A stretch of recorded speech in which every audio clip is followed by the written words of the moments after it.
Welcome back to another edition of Rob Sports Center. As you can see by the title, man, yes, I'm back with another Larry Bird reaction video. Well, actually, this is a Larry Bird versus Michael Jordan Scottie Pippen reaction video. So the title of this video is The Day Larry Bird Showed Michael Jordan Scottie Pippen Who's the Boss. Now, we all know we're all fans of Mikes, we're all fans of Birds, we're all fans of Pippen, but we know for the most part who got the most out of Jordan, or wins over Jordan than anybody. Bird. You know what I mean? That's just what it is. So, you know, this is gonna be the day that John Bird took both of them to school. So for that alone, if you're ready for this video, if you got appreciation for Bird, if you got appreciation for Jordan, man, do me a big favor, man. Smash that thumbs up button. Also, if you're new to the channel, subscribe. And when you subscribe, click that post notification bell, and where you be notified on all things Rob Sports Center. Let's get into this video. In the corner, double fake, jumper. Also, you know, too, like I always tell y'all, right? And the Celtics were not the kings of the East, and Larry Bird wasn't the king of... Like I always be telling y'all, man, spam up the comment section with what? Team Bird. And if you Team Jordan, put Team Jordan. So I want to see Team Bird, Team Bird, Team Bird, Team Bird. And if you Team Jordan, Team Jordan, Team Jordan, Team Jordan, Team Jordan. I got Jordan reactions coming soon, too, so stay tuned. The NBA anymore. You know, to his credit, he gets up and fights through it and goes out there and plays, but he is not a healthy person right now. The reason was simple: a double Achilles tendon surgery. Now, Bird had already proven everything in the NBA. He was a three-time champion, a two-time Finals MVP, a nine-time All-NBA first team. I see. Yeah, I like that. It may not be a real word, to describe, but it just say he was unbelievable in that series, and he was great. But his injury had sidelined him for almost 12 months, and his status in the league was in jeopardy. The Celtics now had plenty of competition. More and more competitive teams were aspiring to become a dynasty. The golden era of the 1990s was beginning, and with it came superstars of all types who would deliver unrepeatable performances. And the East was now dominated by the Detroit Pistons, who the previous season had eliminated both Boston and Chicago in the playoffs. And guys, too, let's, kind of clear this up, too. The unfortunate part about sports, it's almost like wildlife. Every dog has their day. Everybody have their day. It's gonna be a day where the predator becomes prey. That's just the way it goes, man. Especially with sports because of the age. That's just the way it goes. So that doesn't mean that some of these guys are better or less than because they might have beat them or they might have lost to. It's just it's nature running this sports, man. Perennial contenders, the Bulls, with the legendary Michael Jordan and the great Scottie Pippen, who had been the last season's most improved player. The Bulls were looking to overtake every team in the league. What they didn't expect was those that they thought were dead still had a lot to say. Since Larry Bird was injured in that game against the Miami Heat in November 1988, he had gone through a long recovery process. A process that lasted 12 months and sidelined the forward for the entire regular season. And when he finally returned to full health, Bird wasn't about to stop being Bird. The problem was that in only his second game back from injury, Larry had a really tough test. He had to play the Chicago Bulls at the United Center. And, well, the Celtics, logically, still relied on their star. It's true that Robert Parrish was already 35 years old. Kevin McHale, 31, Dennis Johnson, 34, Larry Bird, 32. Their most important... Hold up. Can Larry, like I be telling you guys, can Larry Bird get any more awesome? So he came after, right after surgery, his second game back was against Jordan and Pippen's Bulls.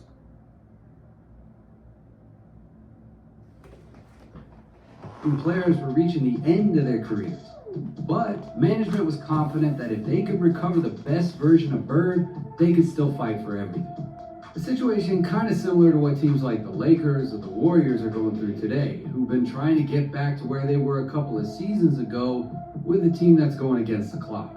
But man, the Bulls were no longer that team Bird had managed to overcome with ease throughout his career. They had got Pippen with the 5th pick in the 1987 draft, and although he didn't make much of an impact during his rookie year in 1989, he was coming off being the most improved player. And then there's Jordan. He was 1,000 light years away from the Jordan of 1986. He was an even better scorer. He was more of a leader, and every day he seemed more unstoppable. That's why, when November 4th, 1989 arrived, the game between the Chicago Bulls and the Boston Celtics had a clear favorite.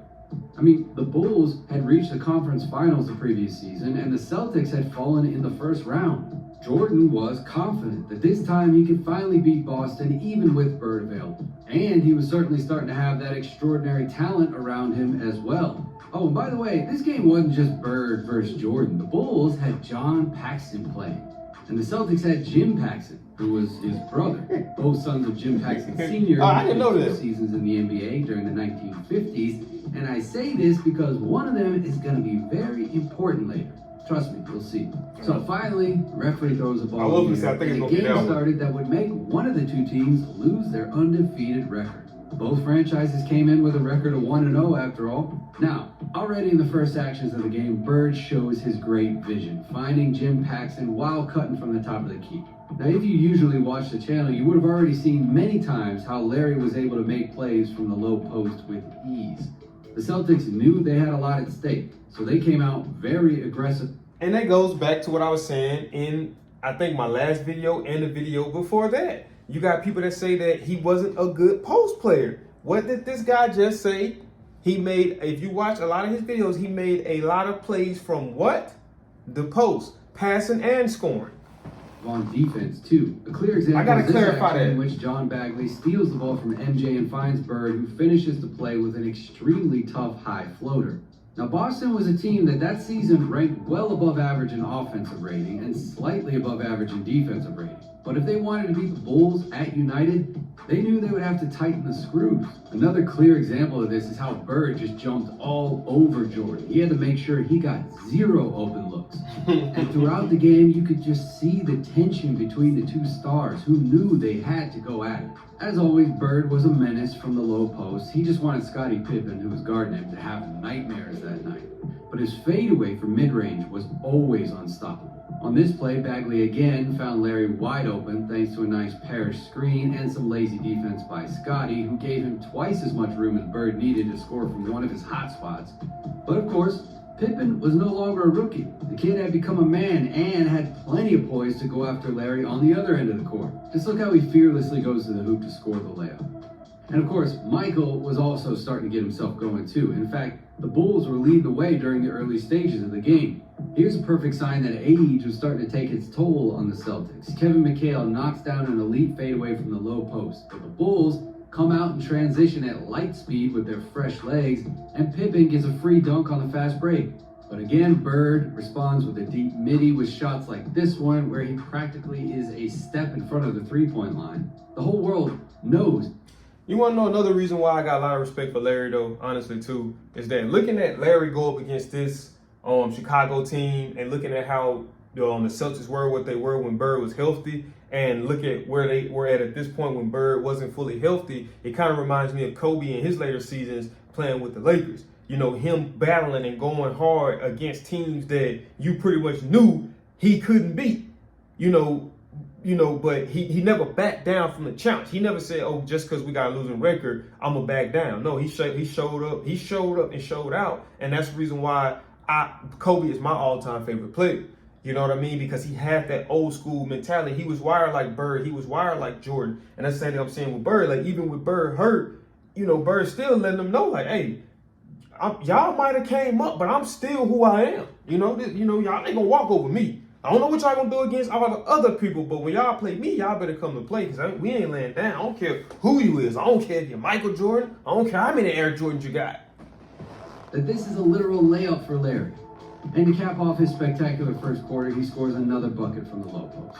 This time, attacking the rim instead of looking for the mid-range. And watch how Pippen, who is a great defender, just can't do anything at all. Now, despite Bird's 10 points in the first quarter, the Bulls were leading 27-31. In addition to Jordan and Pippen, the Celtics also had to keep an eye on other Bulls like Bill Cartwright and Horace Grant, who also came out to play that day. Larry was already beginning to realize that it was going to be very difficult to beat Chicago on this day. The second quarter didn't have much of a story either. The Celtics managed to get 3 points back on the scoreboard to go to halftime trailing by only 1 point, 49-48. And thanks in part to Larry, who with actions like this was able to score from very that was nice. Look at this textbook hook shot. From the low post, Bird not only would hit you with a fadeaway, he would switch it up last second and finish with a hook shot. Bird was different, okay? Man. And then also with open shots like this one from mid-range, in which Ed Pickney uses the confusion of the loose ball to find Bird in a good position. Honestly, the Celtics weren't that far behind. Yes, the Bulls at that time were a better team, but Boston had enough firepower to pull off the upset. Yeah, sure, in a 7-game series, it seemed like a long shot, but on any given night, the Celtics could beat anyone. And in only his second game back from injury, Bird had 15 points at halftime. And there was no better sign for Jimmy Rogers that things could turn out well. Bird started the second half the same way he ended the first, with a shot in transition from mid-range. But the talk given at halftime by Phil Jackson, who by the way was coaching his second game as head coach of his career, seemed to have given Chicago's players some wings. You know, with this bucket by Jordan, the Bulls took the biggest lead of the night, a 7-point difference. And boy, did that raise their spirits. Look at this full-court lob pass from Jordan to Pippen, showing the chemistry they were starting to have. Mike practically threw this pass from his own three-point line. But of course, Bird would answer right after. He was like, you know what? Now you're going to see how we do things, young man. And he goes on to score in the exact same way, catching and finishing a full-court outlet pass. Nevertheless, the Bulls managed to win the third quarter by 4 points and extend the deficit to 5. And with 12 minutes to play, the Celtics had to outscore the Bulls by 6 points playing away from home. So, to accomplish this impossible mission, you gotta give it to Bird. Went to work. Yeah. In this play, he doesn't even need to catch and shoot right away to score. He's able to create his own shot from mid-range after a pass from Bagley. And by the way, the Celtics point guard finished the game with 1 point and 10 assists. And Bird was still at it, using Kevin McHale's screen to get open at the right wing from where he scored once again. And the Celtics were starting to come out on top and managed to finally get ahead on the scoreboard. Now, do you remember the Paxson brothers? Well, yeah. John, the one that played for the Bulls, had a pretty good game. He had 11 points and 6 assists. But you know what his best play was? Well, look at this. The man scored the most pressured mid-range shot of the whole game to tie things up with only a few seconds left. An impossible shot that allowed the entire United Center to dream of victory yet again. But it was at this moment when Larry Bird had them all wake up. He scores again, a spectacular But look, you remember we was having this debate, and we were saying that when we was talking about shooting, we was talking about like how, and like I think it's you guys were telling me like in the last 2 minutes, Bird field goal percentage is insane, but it's the clutch time, and that's what we were speaking about when we was talking about the JJ Redick and Larry Bird thing. You got some people who can make a lot of shots when it don't matter, but it's about the shots. It's about making the shots that actually matters. You see what I'm saying? And when it comes down to that, Bird is on a whole different level, away from the low post against 2 players. Michael Jordan sprinting over to help, but it wasn't enough.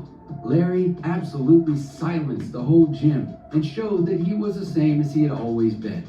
After the Celtics defense that was over Mike and Pippen shoot the desperate shot to try to win the game, it was over. Boston had outplayed Chicago. Larry Bird had been once again superior to Michael Jordan. More than 300 days after injury, Bird returned to the courts. People and scouts were doubtful as his injury was very serious and the forward was already 31 years old. However, surgery had come a long way since that time, and Larry once again demonstrated his ability to survive when he returned. The Celtics won again in a matchup that they had always, from the beginning, dominated. But the Celtics would get a reality check. In a playoffs in which the Celtics fell in the first round of Patrick Ewing's Knicks, Bird maintained stellar averages of 24 points, 9 rebounds, and 9 assists per game. But his supporting cast was no longer the best in the league. It was no longer the most dominant. A new era of basketball was dawning, and the next generation was taking over the league. But still, Bird knew something. He knew that this entire generation aspired to do what he already did. Even though he was still making history, Larry didn't have to prove anything more in the NBA. He was once the best player in the world. He was once the absolute leader of his generation. and he won 3 NBA championships. And yes, he was entering the final years of his career, which were severely affected by injuries, but the bar he set was so high that his legend was already written. Alright, that's it for this one. I hope you enjoyed it. Let us know what you thought down in the comments. Like, subscribe.